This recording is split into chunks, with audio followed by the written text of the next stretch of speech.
C'est pour ça, ce matin, que je veux m'engager dans une série de messages. Et pour certains, ce matin, ça va être du réchauffé. Parce que je me rappelle que là, je pense que c'est 6 ans, j'ai prêché le message que je vais vous apporter ce matin.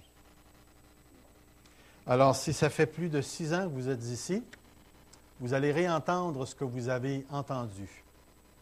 Mais il va y avoir une suite dans les semaines qui vont venir que je n'ai pas apporté ici parce que je ne me souviens pas d'avoir apporté ce bloc de texte qu'on va regarder ce matin. Et le texte qu'on va regarder ce matin se trouve dans la lettre aux Éphésiens, le chapitre 1. Dans toute ma vie chrétienne, même s'il y a eu beaucoup de textes qui m'ont parlé dans mes 31 ans de vie chrétienne, il y a 2 portions de l'Écriture qui n'ont jamais arrêté de m'impressionner et qui m'impressionnent encore. C'est la lettre aux Romains, chapitre 6, 7 et 8, qui pour moi demeurent des textes inépuisables où l'apôtre Paul nous introduit à une conception de la vie chrétienne en Dieu qui est des plus sublimes et des plus extraordinaires. Si Dieu me garde en santé un jour, je vivrai peut-être l'expérience de passer à travers ces 3 chapitres.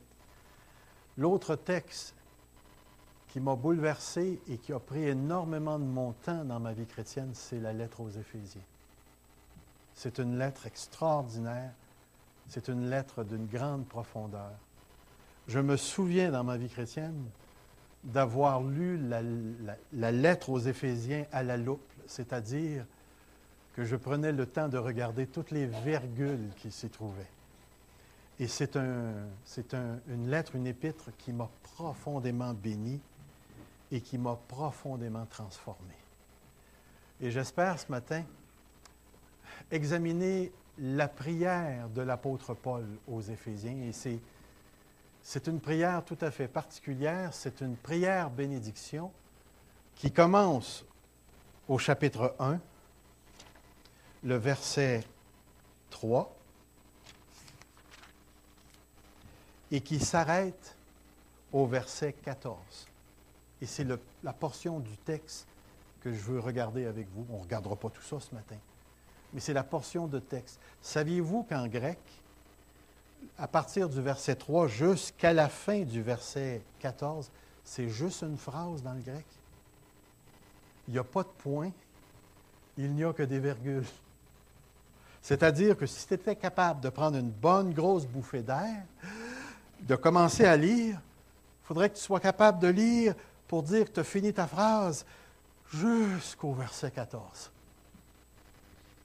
Et dans ce texte, l'apôtre Paul nous livre une profonde partie de sa compréhension de Dieu et de la bénédiction que Dieu a accordée à ses enfants. Comprendre la lettre, ou la prière ou la bénédiction que l'apôtre Paul répand sur l'Église d'Éphèse, laissez-moi vous dire que c'est entrer dans quelque chose d'extrêmement profond et de réjouissant. Comment je dirais-je? Quelque chose qui ancre l'âme dans la réalité de la foi en Dieu. Et c'est pourquoi ce matin, je vais reprendre ce que j'ai apporté et nous allons commencer directement au verset 3. Et j'espère, Dieu voulant, s'il nous garde en vie, qu'on terminera au verset 14. En 2020, on verra jusqu'où ça nous conduira. Le premier bout de texte, il est impressionnant.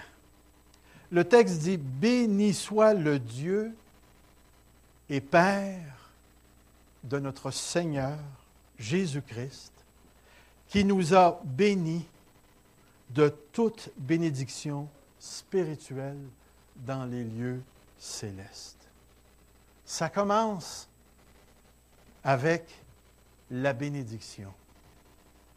Béni soit le Dieu et Père de notre Seigneur Jésus-Christ. En partant, la première chose que l'apôtre Paul fait, c'est de déclarer Dieu béni. Avez-vous déjà béni Dieu? Je te bénis, Seigneur. Vous faites quoi quand vous bénissez?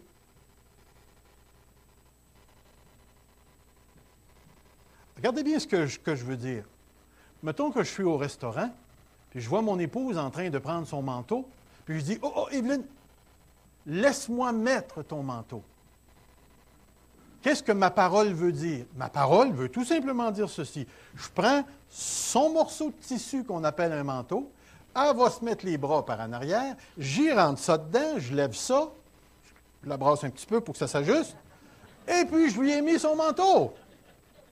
Voyez-vous, la parole que je lui dis, « Laisse-moi mettre ton manteau », c'est un acte, c'est une action. Mais quand on décrit quelque chose comme « Je te bénis, Dieu », on fait appel à quoi? Qu'est-ce qu'on décrit lorsqu'on parle de bénir Dieu? Parce que moi, je fais ça souvent. Je ne sais pas si vous le faites souvent. Souvent, je suis en train de faire quelque chose, puis ça part tout seul. Le Seigneur, je te bénis. L'apôtre Paul utilise une formule qui était connue dans la culture juive. Laissez-moi simplement vous lire 3 textes. Dans Genèse 14, 20, il est écrit « Béni soit le Dieu très haut qui a livré mes ennemis entre mes mains. Abraham lui donna la dîme de tout. » Béni soit le Dieu. Le roi Nabuchodonosor, vous savez que c'est un des seuls personnages de la Bible qui a mangé de l'herbe. Quand Dieu l'a rendu âne, mouton peut-être, en tout cas vache, il a perdu son esprit puis il se nourrissait. Voici ce que Nabuchodonosor dit lorsqu'il se réveille. Nabuchodonosor prit la parole et dit « Béni soit le Dieu de Sadrach, Meshach et Abednego, lequel a envoyé son ange et délivré ses serviteurs. » Béni soit le Dieu. Dans un autre texte, mais c'est le texte que j'ai cité, « Béni soit le Dieu et Père de notre Seigneur Jésus-Christ. » Généralement, lorsqu'un être humain bénit Dieu, c'est qu'il a été surpris par Dieu. C'est qu'il lui est arrivé quelque chose de bon et que la bénédiction, c'est une déclaration. Comprenez maintenant ce que je veux dire? C'est dire du bien de Dieu en raison de ce qu'il nous a fait. Pour nous, les êtres humains, bénir Dieu, c'est lui dire qu'il est bon, qu'il est sage, qu'il est amour. La bénédiction est le fruit d'une prise de conscience, soit de sa grandeur ou soit de son action bonne à notre égard. Avez-vous remarqué une chose? Qu'il y a très, très peu de personnes qui bénissent Dieu quand ça va mal. Ce n'est pas impossible. Est-ce qu'il vous est déjà arrivé quelque chose d'extrêmement pénible au point de dire « Ah, Seigneur, je te bénis » ou bien vous dites « Je te bénis. Je te bénis, Seigneur. » On peut le bénir quand ça va mal, mais c'est certainement pas parce qu'on prend conscience qu'il nous a fait du bien. Peut-être qu'on peut le bénir parce qu'on sait qu'il va nous faire du bien. Mais ce que je veux faire ressortir, c'est que celui qui est béni, puis qui bénit avec éclat et exclamation, c'est celui qui a été saisi, touché par un aspect de la personne ou de l'action de Dieu à son égard. Et nous avons un apôtre Paul, en tout cas, quand tu dis la lettre, dans son ensemble, c'est extraordinaire. Paul est comme transporté au ciel. Je ne sais pas s'il a écrit la lettre aux Éphésiens après avoir monté au ciel, au 3e ciel, puis être descendu. Mais lorsque l'apôtre Paul a écrit ça, il avait été certainement saisi par la grâce de Dieu. Et probablement que tout le plan de Dieu et l'action de Dieu et la grâce de Dieu s'est présenté à ses yeux. Puis il s'est mis à crier « Béni soit le Dieu et Père de notre Seigneur Jésus-Christ. » C'est important que vous saisissiez cette réalité. L'homme bénit Dieu. Mais lorsque le mot bénir ou bénédiction est utilisé par Dieu pour l'homme, on est dans un tout autre registre de choses. Et c'est ce qu'on va voir. Bénir, c'est l'expression de la joie. L'expression de l'expérience de Dieu. Ici, l'apôtre Paul bénit Dieu parce qu'il est le Père. Le Dieu est le Père du Seigneur Jésus-Christ. Est-ce que Dieu est le Père de tous les hommes, dans le sens générique, de tous les êtres humains? Pensez-y bien. Est-ce que Dieu est le Père de tous les êtres humains? Pardon? Exactement. Dans la parole de Dieu, le mot Père est utilisé au moins de 4 manières différentes. Et Dieu est Père parce qu'il est l'auteur de la création et qu'il continue d'entretenir un lien avec toute sa création. Regardez ce qui est écrit dans Isaïe 64, 7. « Cependant, l'Éternel est notre Père, nous sommes l'argile, et c'est toi notre potier, nous sommes tous l'ouvrage de tes mains. » Alors, quand un inconverti ou une personne qui ne connaît pas Dieu ou quelqu'un d'une autre religion vous dit « Dieu est mon Père », elle dit la vérité. Parce que le mot « Père » est écrit et il est utilisé comme un synonyme au mot « créateur ». Deuxièmement, le mot « Père » est aussi employé pour décrire la relation théocratique. Vous savez ce que c'est qu'une relation théocratique? C'est la relation d'un roi avec un peuple. Une théocratie.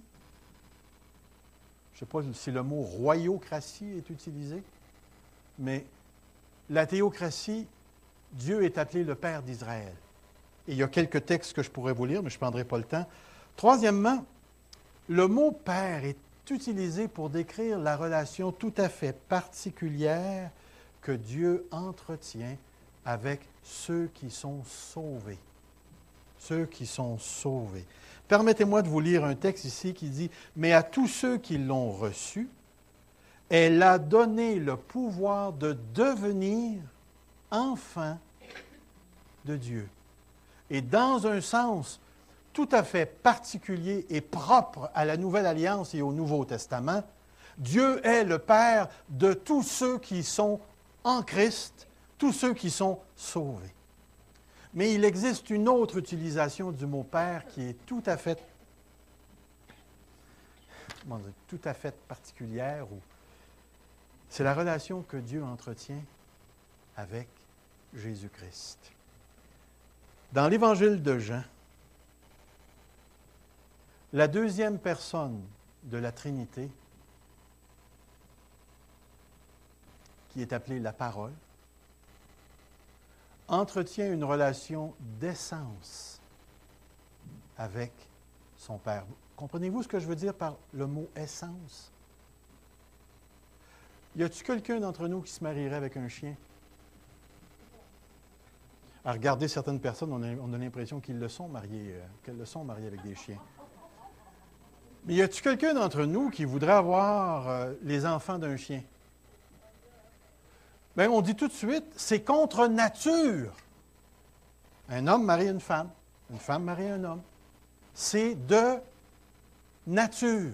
C'est exactement dans ce sens-là que le mot Père, Fils est utilisé pour décrire la nature, non seulement de la relation, mais ce qui constitue la nature même de Dieu. Dieu est éternellement Père, le Fils est éternellement Fils, et Dieu est Dieu Père, Fils et Saint-Esprit, et on entre dans le mystère de la Sainte Trinité. Comprenez que Jésus-Christ est la seule personne dans tout l'univers qui a une relation d'essence, de nature avec Dieu. Chacun d'entre nous, nous avons une relation de créature avec Dieu. Et c'est pour ça, et on retrouve ça seulement dans l'Évangile de Jean. Lorsque Jean veut décrire la relation entre le Père et le Fils, pour décrire le mot « fils », il utilise le mot « huios », qui veut dire « fils ». Mais lorsqu'il décrit la relation de toutes les autres personnes avec le Père, il les appelle des tekna, des enfants.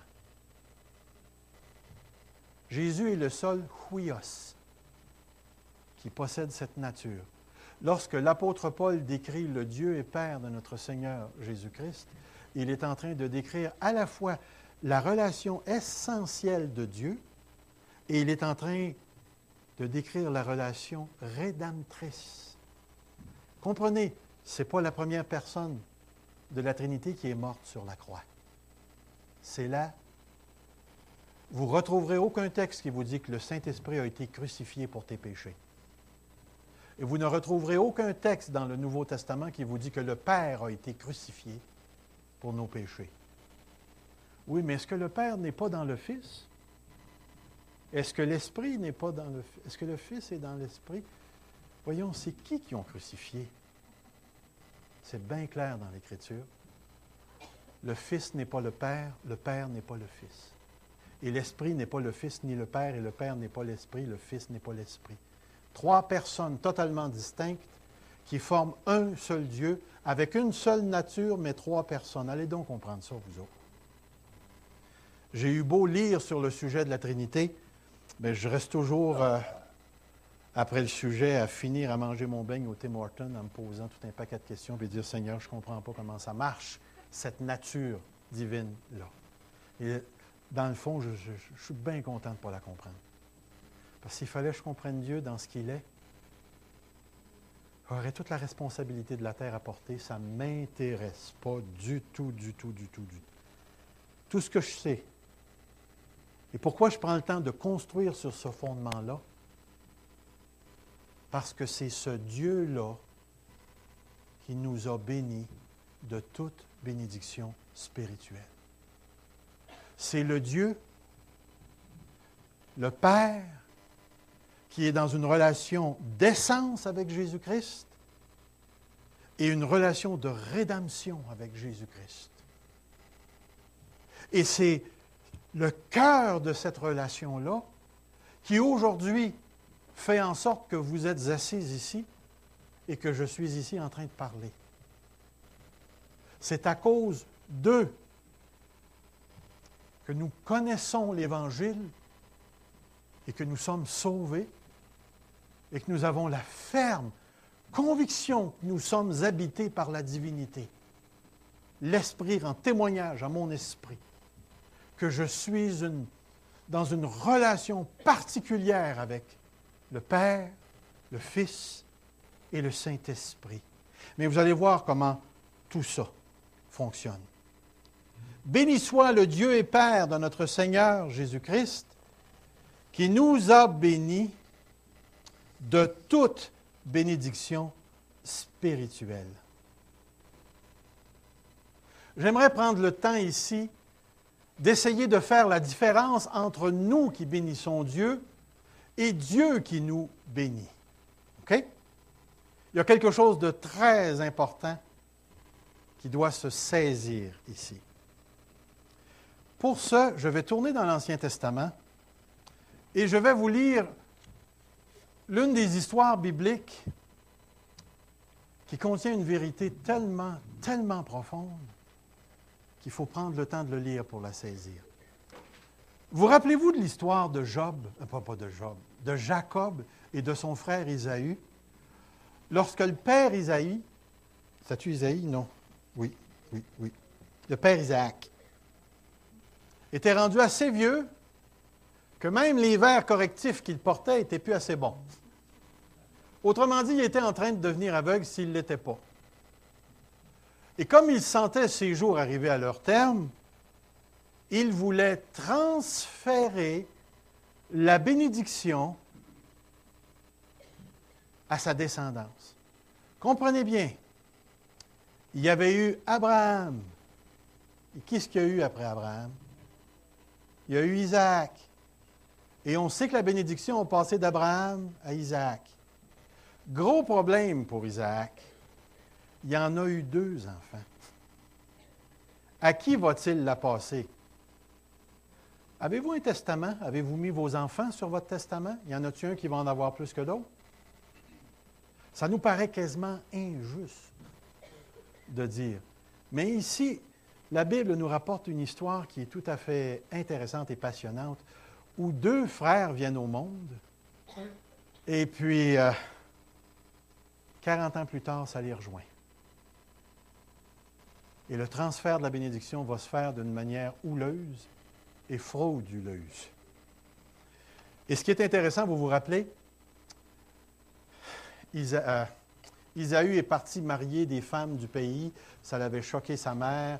Et puis sa mère voulait que Jacob hérite de la bénédiction. Fait qu'à un moment donné, eh bien, la mère entend le père dire à Isaü, « Voici, je vais transférer la bénédiction.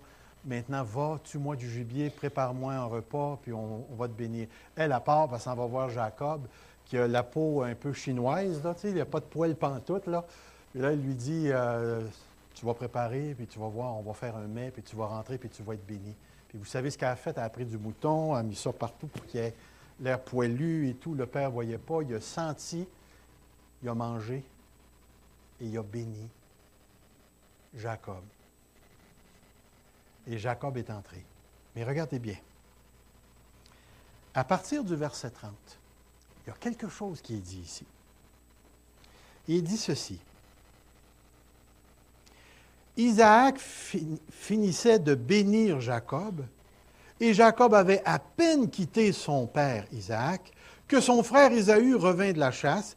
Il fit aussi un régal qu'il porta à son père, et il dit à son père, « Que mon père se lève, mange du gibier de son fils, afin que tu me bénisses toi-même. » Son père Isaac lui dit, « Qui es-tu? » Il répondit, « Je suis ton fils, premier-né Isaü. » Isaac fut saisi d'un grand trouble. D'un trouble extrême, il dit, « Qui est donc celui qui a chassé du gibier, me l'a apporté, j'ai mangé de tout avant que tu ne viennes, et je l'ai béni, aussi sera-t-il béni. » Lorsqu'Isaü entendu ces paroles de son père, il poussait un grand cri, extrêmement amer, et dit à son père, « Moi aussi, bénis-moi. » Première question, pourquoi le gars s'est-il mis dans cet état-là? Pourquoi?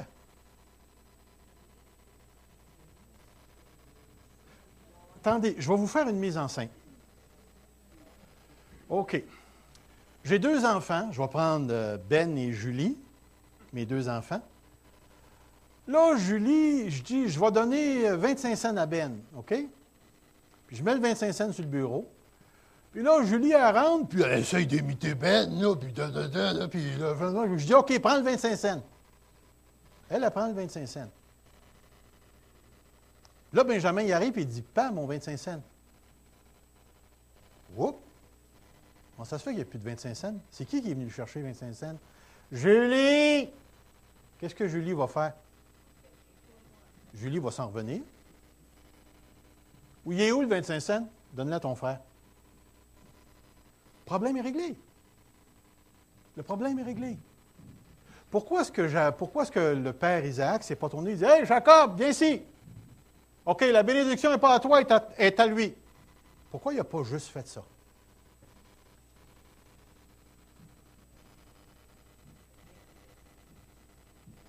Pensez-y bien, pourquoi il a fait ça? Pourquoi il n'a pas pu le faire? Oui, mais pourquoi est-ce qu'il ne l'a pas détransmis? Êtes-vous en train de saisir quelque chose à propos de la bénédiction? Êtes-vous en train de me dire qu'une fois béni, on ne peut pas être débéni? C'est ça que vous êtes en train de me dire? Si il ne pouvait pas reprendre ce qu'il avait donné, effacer toute l'affaire et recommencer avec son fils, c'est qu'il y a quelque chose de vivant dans la bénédiction. Il y a quelque chose de profondément spirituel dans la bénédiction qui n'est pas livré au simple pouvoir des personnes, des êtres humains. Le transfert d'une bénédiction à une autre personne est un transfert spirituel, de telle manière que l'homme n'a pas la puissance de débénir quelqu'un pour rebénir quelqu'un d'autre. Et C'est ce que l'apôtre Paul veut faire ressortir. Lorsque Dieu bénit, c'est beaucoup plus qu'un mot, c'est un transfert de quelque chose. Deuxièmement, c'est un transfert unilatéral. Ça s'en va dans une seule direction. Troisièmement, lorsque Dieu bénit, ça ne peut plus se débénir. Ce que l'apôtre Paul est en train de dire ici, c'est fondamental et il faut absolument le saisir. La bénédiction que Dieu donne en Jésus-Christ est une bénédiction permanente qui est le transfert de l'héritage de Jésus-Christ. Et c'est ce qu'il faut saisir pour nous ce matin. On n'a pas juste été déclarés heureux, nous avons reçu un transfert non plus transférable. Même si tu te fendrais en quatre pour essayer de le remettre, ça ne se remet pas. Et la bénédiction dont il parle ici, c'est toute la bénédiction en Jésus-Christ. Béni soit le Dieu et Père de Jésus-Christ qui nous a bénis de toute bénédiction spirituelle en Jésus-Christ. Et l'acte de bénir est un acte souverain de Dieu dans lequel il transfère la promesse qu'il avait faite à Abraham et qui a descendu jusqu'à Jésus-Christ. Et lorsque Christ a été crucifié et qu'il est ressuscité d'entre les morts, il est entré dans la bénédiction, la véritable, qui est plus que la terre d'Israël, qui est plus que le temple matériel, qui est plus que le peuple d'Israël. La réalité en Jésus-Christ, c'est le ciel. C'est la résurrection d'entre les morts. C'est les nouveaux cieux, la nouvelle terre, la présence perpétuelle du Saint-Esprit. C'est l'eschatologie, c'est la réalisation complète de ce que Dieu a commencé en Adam pour le ramener à la fin dans le deuxième Adam, Jésus-Christ. Et le jour où tu as accepté Jésus-Christ comme ton Sauveur et ton Seigneur, ce transfert de la bénédiction est passé de Jésus-Christ à toi. Et c'est pour ça que quelque part dans le texte, il dit « Béni de toute bénédiction spirituelle en Christ. » En Christ. Cette bénédiction-là ne peut pas s'acquérir à l'extérieur de Christ.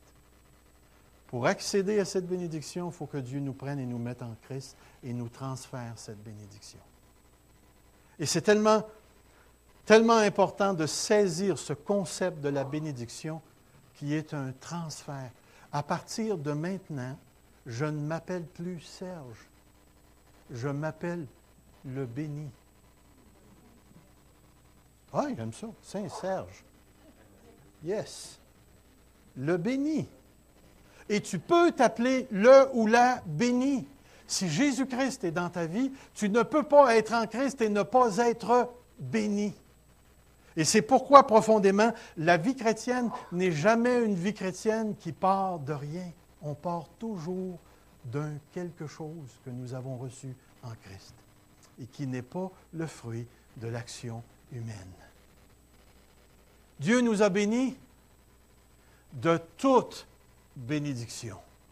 Le mot « toute », là, mettez-le pas de côté. Mettez-le pas de côté parce que vous pouvez acquérir une fausse notion de la bénédiction. Il y a un frère dans cette assemblée qui a reçu flambant neuf ce que je demande à Dieu depuis 15 ans. J'ai demandé un Harley à Dieu. Je ne l'ai pas eu encore. Donc, je ne suis pas béni. C'est ça? Je n'ai pas de Volvo. Et ma secrétaire en a une.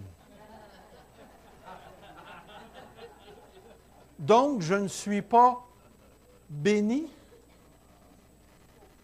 Qui a une piscine chez eux, là, que j'ai de la chale, là? Parce que moi, j'en ai pas. Donc, je ne suis pas béni parce que je n'ai pas ma Volvo Harley piscine. Ouais, t'en as un mini Harley. Ouais, mais j'ai essayé d'embarquer dessus, j'ai de l'air assez fou. Mais est-ce que vous voyez l'idée? L'idée ici, c'est que si on se laisse prendre et qu'on se laisse mordre à la question d'une bénédiction qui est purement dans l'objet, dans la possession, on a complètement manqué le bateau. Parce que la bénédiction dont on parle ici est une bénédiction qui est relative à la personne de Christ et du royaume qu'il est venu établir et qu'il va réaliser et qu'il va actualiser éventuellement à la fin. Toute bénédiction, il n'y a rien qui échappe. Et il ne faut pas que le chrétien s'imagine que parce qu'il n'y a pas ci, ça, qu'il n'est pas dans la bénédiction. La bénédiction, il est bien décrit, c'est une bénédiction spirituelle. Comprenez bien maintenant ce que je vais faire, parce que je ne veux pas qu'on comprenne le mot spirituel de la mauvaise manière. Parce que si c'est spirituel, ce n'est pas matériel. Minute. L'apôtre Paul ne pense pas comme ça. J'aimerais vous lire le commentaire d'un érudit pentecôtiste que j'aime. J'ai acheté tous ses livres. Si j'étais plus jeune, je l'achalerais pour qu'il me prenne sous son aile pour faire un doctorat avec lui. C'est vraiment un penseur extraordinaire, M. Gordon Fee. C'est un homme très âgé maintenant. C'est un Canadien, il a enseigné au Canada. C'est un monsieur qui a vécu une expérience tout à fait particulière avec Dieu. Et toute sa théologie en a été influencée. Voici ce qu'il dit. En parlant du mot spirituel. Ceci est un mot qui porte l'empreinte de Paul. Malheureusement, la signification de ce mot chez Paul est obscure, et regardez bien pourquoi, à cause de l'appauvrissement de la langue anglaise. Il écrivait en anglais, j'ai traduit en français, mais on pourrait mettre de l'appauvrissement de la langue française. En ce sens que nos traductions limitent sa signification en le mettant en minuscule. Selon lui, le mot spirituel devrait avoir un grand S. Et voici pourquoi. Il en résulte un tel glissement que ce mot vient à signifier tout ce que son utilisateur veut lui faire dire. Voyez-vous ce qu'il est en train de dire? Le mot spirituel est tellement mal compris que chacun y met tout ce qu'il veut dedans. Hey, c'est pas pire, une vulgarisation, hein? C'est bon, hein? Il dit, les utilisateurs de ce mot demeurent rarement en ligne avec l'utilisation qu'en fait Paul, c'est-à-dire qu'il l'utilise comme adjectif pour le Saint-Esprit. Regardez bien ce qu'il dit. L'utilise comme adjectif pour le Saint-Esprit. Savez-vous c'est quoi un adjectif? C'est un mot qui vient embellir. Si vous dites Serge, si vous dites le beau Serge, là, vous m'avez vraiment décrit. Est-ce que vous voyez l'idée de l'adjectif? Mais lui, ce qu'il est en train de dire, c'est que le mot spirituel est toujours utilisé pour décrire, qualifier le Saint-Esprit. Regardez bien ce que ça va produire tout à l'heure. Qualifier le Saint-Esprit. Ce mot veut dire ce qui appartient à l'Esprit, ce qui ressort de l'Esprit ou ce qui relève de l'Esprit. Nous devons éliminer de notre vocabulaire les idées que ce mot voudrait dire religieux. Le mot spirituel ne veut pas dire religion ou religieux, ou matériel ou mystique. Le mot n'a pas rapport avec ça, voire même la vie intérieure du croyant. J'ai une vie extérieure, mais j'ai aussi une vie spirituelle. L'apôtre Paul n'utilise jamais le mot pour décrire la religion ou la vie intérieure d'un croyant ou d'un inconverti. Attendez une minute, je me suis perdu. En fait, il n'y a qu'une seule place chez Paul dans laquelle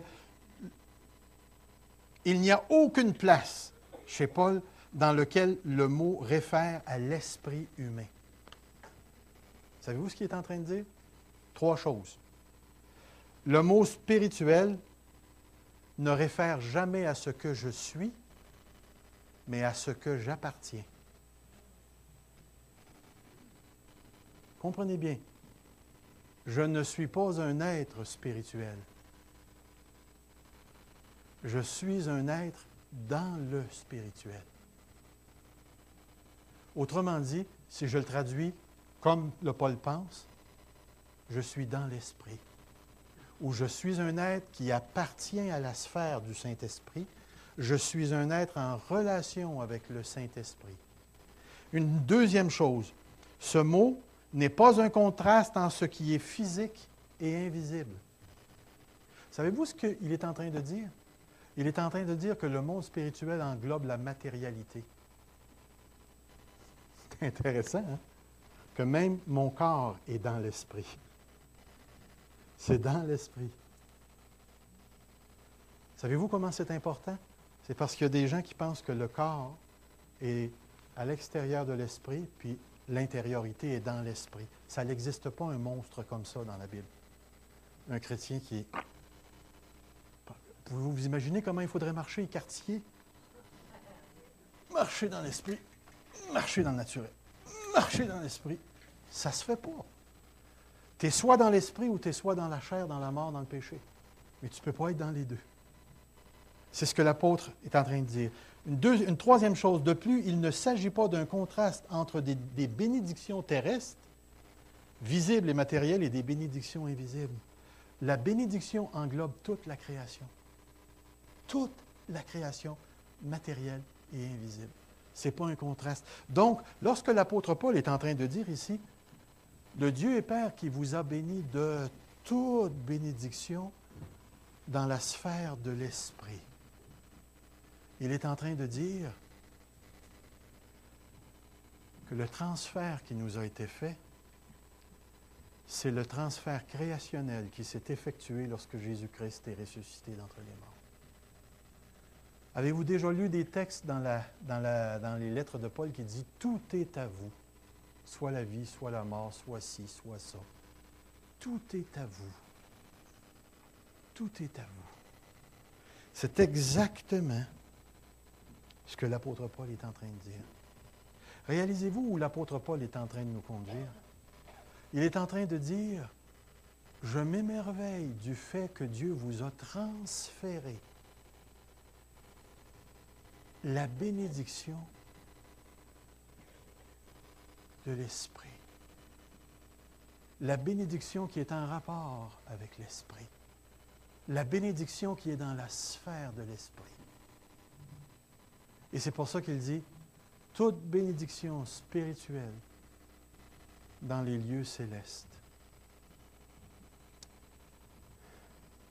Saviez-vous qu'on est déjà assis dans les lieux célestes? Comment expliquez-vous ça?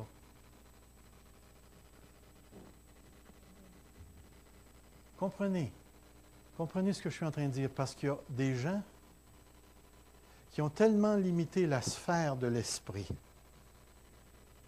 que lorsque l'apôtre Paul nous dit dans le chapitre 2 que nous sommes maintenant assis dans les lieux célestes avec Christ et en Christ, pour eux autres, c'est juste une position.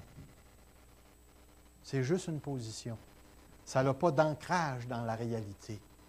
Ça n'a pas d'ancrage dans la vraie vie. C'est juste un chèque. Tiens, mets ça dans ta poche. Tu ne peux pas aller manger au Tim Hortons, tu ne peux même pas aller au McDonald's, tu ne peux pas rentrer dans aucun magasin, tu ne peux pas faire ci, tu ne peux pas faire ça, tu ne peux pas... Pourquoi? Parce que c'est juste un chèque. Où est-ce qu'il faut que tu passes pour cacher ton chèque? À la banque. Mais la banque, c'est le ciel. Alors, pour eux autres, le fait que tu es assis dans les cieux, c'est juste un chèque. Ça n'a pas de réalité ici-bas sur cette terre. Ça va avoir une réalité juste l'autre bord. Ce n'est pas ce que l'apôtre Paul dit. L'apôtre Paul dit, c'est qu'on participe déjà à cette sphère spirituelle dans les lieux célestes. Et nos concepts sont tellement limités, tellement trop petits, qu'on a de la misère à séparer le matériel, l'invisible. Puis là, on se donne toute une structure de pensée plutôt que de saisir qu'il y a une globalité qui a été saisie en Jésus-Christ et nous sommes dans cette globalité-là en Christ. Frères et sœurs, Paul est en train de nous dire quelque chose de profond, de très profond ce matin. En dépit de la non-réalisation complète des bénédictions que nous avons reçues, nous sommes déjà dans cette bénédiction. Je vais vous poser cette question ce matin qui est très, très, très importante. Et vous y avez soit répondu ou vous n'y avez pas répondu à venir jusqu'ici. Avez-vous la vie éternelle? Avez-vous la vie éternelle? Si vous avez la vie éternelle, vous êtes déjà dans les cieux. Si vous avez la vie éternelle, vous êtes déjà dans la bénédiction dont il parle. Vous l'avez déjà reçue. Elle est déjà à vous. Elle vous appartient. Elle vous a été transférée. Elle fait déjà partie de vous. Pour une raison tout à fait particulière. Et c'est ici que la porte se ferme ou s'ouvre. Nous avons été bénis de toute bénédiction spirituelle dans les lieux célestes en Christ. Pourquoi l'apôtre Paul rajoute-t-il en Christ? La raison, elle est simple. Une personne peut être en dehors de Christ ou une personne peut être en Christ. Celui qui est en dehors de Christ est dans la mort et le jugement de Dieu est sur lui. Tandis que ceux qui sont en Christ, de morts qu'ils étaient, sont devenus vivants. Et maintenant qu'ils sont vivants, ils vivent de la vie d'un autre, en Jésus-Christ. Et c'est pourquoi c'est tellement important pour nous de saisir cette vérité. Si nous sommes en Christ, nous sommes des bénis. Même si mes yeux ne réalisent pas encore, ne voient pas, ne touchent pas, ce n'est pas important. Parce que l'apôtre Jean nous dit, ce que nous serons n'est pas encore, mais nous le sommes déjà. Et c'est pour ça qu'il y a une différence, frères et sœurs, entre ceux qui ne connaissent pas Dieu et ceux qui connaissent Dieu. Réalisez-vous ce matin, vous allez repartir d'ici, vous allez franchir la porte, vous allez vous retrouver dans un monde qui ne connaît pas Dieu, qui ne connaît pas Jésus-Christ comme Sauveur et Seigneur. Et ces gens-là vont vous parler de leur retraite, de leur compte, des rires. Ils vont vous parler de leur sécurité ou de leur insécurité financière.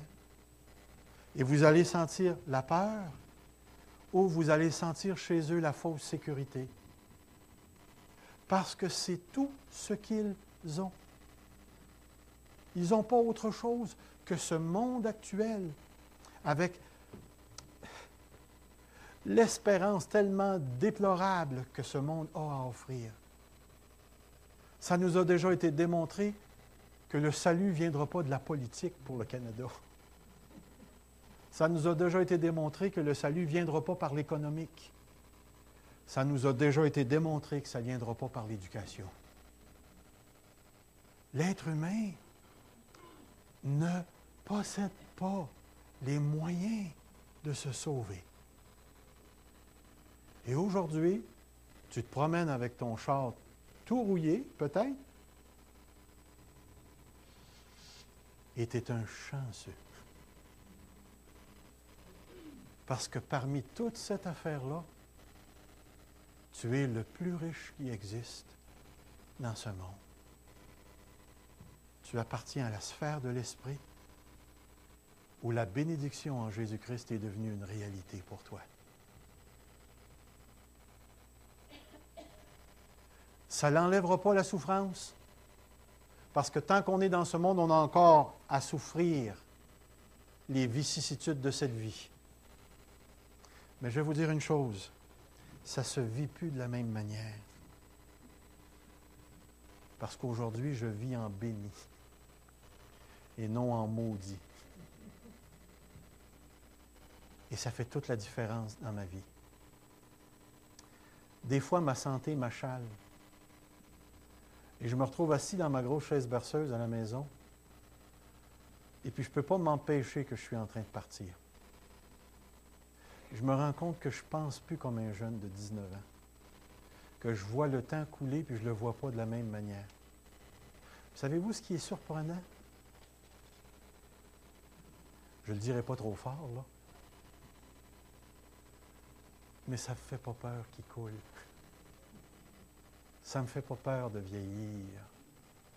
Je ne sais pas comment je vais finir, mais je sais parfaitement dans quelle bénédiction je m'en vais, parce que je l'ai en dedans. Êtes-vous bénis? Êtes-vous des bénis? Vous avez reçu le transfert? Souriez. Les anges vous regardent. Courbons-nous devant Dieu. Seigneur notre Dieu, merci pour cette bénédiction. Merci pour cette bénédiction, Seigneur. Merci pour cette bénédiction. Maintenant, elle mobilise mon âme. Les plus grandes aspirations, l'espérance, comme mon frère parlait. Je ne peux plus m'en passer. Tu l'as inscrit dans mon ADN par l'Esprit. Je sais dans le plus profond de mon âme que j'ai déjà commencé à participer à la bénédiction. Maintenant, Seigneur, garde-moi fidèle jusqu'à la fin. J'ai déjà commencé à savourer dans l'Esprit la plénitude de ma bénédiction. Même si je fais juste la savourer, cette plénitude-là, je le sais qu'elle est à moi. Que cette Église, Seigneur, s'appuie sur la bénédiction qu'elle a reçue et qu'elle répande l'Évangile de Jésus-Christ à tous ceux qui sont autour de nous. Qu'eux aussi, Seigneur, entrent dans la bénédiction que tu nous as donnée, dans le précieux nom de Jésus. Amen. Que le Seigneur vous bénisse.